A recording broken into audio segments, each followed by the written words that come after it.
Mesdames et messieurs, bonjour, bienvenue dans Konafoni Hebdo.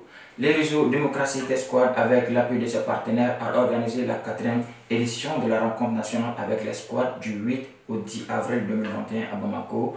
Durant 3 jours, plusieurs thématiques sur la citoyenneté, les technologies, la corruption et les droits humains ont été abordées. Une mise en place fut élaborée par le nouveau bureau exécutif avec l'appui de l'Union européenne au Mali. Nous sommes des citoyens passifs. Tant que nous ne sommes pas des citoyens actifs, ça ne pourra pas aller. Apprendre aux Maliens au vote utile, les sensibiliser pour aller s'inscrire sur les listes électorales, essayer de faire l'observation électorale en compagnie d'autres partenaires. Bon, et j'attends de lui vraiment les plans d'action qu'on est en train de définir ensemble dans la salle. Je sais que ça va pas être facile à lui seul de gérer cela, parce que quand on parle du réseau, il faudrait que chacun y concourt. Donc c'est pas les tâches qui lui ont été assignées qu'il va être seul à le faire. Parce que moi étant président, je sais que j'ai été épaulé à grande suffisance par son aide, parce qu'il était le vice-président. Donc ce qui veut dire que même moi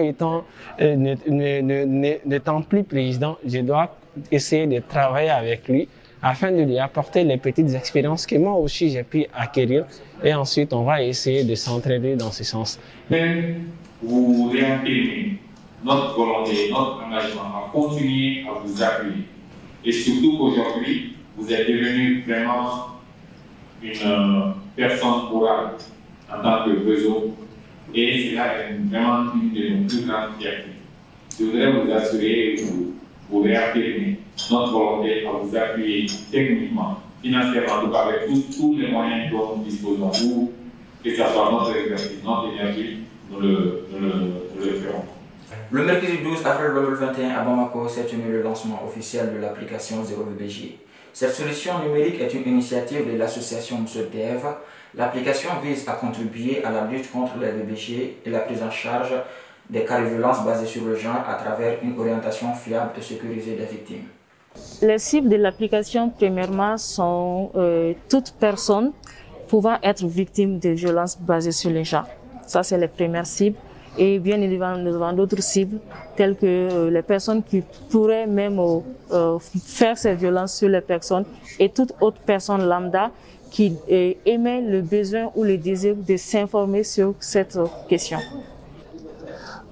C'est un nouveau jour pour le Mali, c'est un nouveau jour aussi pour l'Afrique, parce que c'est une application qui est facilement exploitable aussi à travers le continent. Je ne peux que féliciter donc l'association pour la prouesse, la créativité.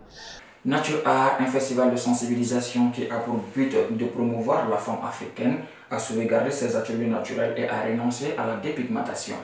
Il s'est tenu au mémorial Modibo Keïta à Bamako. Le projet vise vraiment à sensibiliser et à convaincre la femme en général et la jeune fille en question à rester naturelle, à garder son teint naturel, à garder ses cheveux naturels.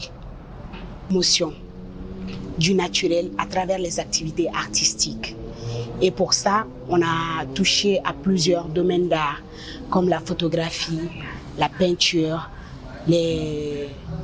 la musique, les sketchs de sensibilisation et beaucoup d'autres. C'est tout à fait un festival qui a sa place dans le paysage culturel malien, parce que presque tous les festivals se dédient à une thématique.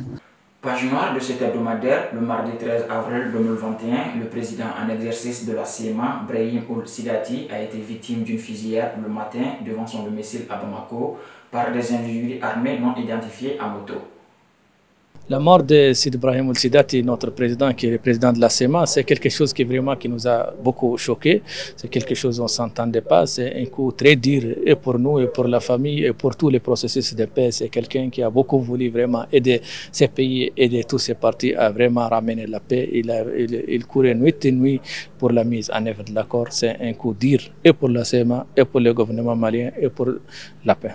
Bon, on sait que ce processus de paix, il sera trop difficile d'avoir quelqu'un comme lui qui jouait un rôle comme lui, mais on sait quand même que c'était un acte terroriste, que c'était un assassinat bien préparé, c'est un guet-apens que nous condamnons aussi avec les derniers énergie, nous demandons, nous profitons de votre micro pour que le gouvernement en place et ce gouvernement de transition mène les enquêtes jusqu'à fin pour vraiment identifier et connaître les coupables de ces crimes odieux.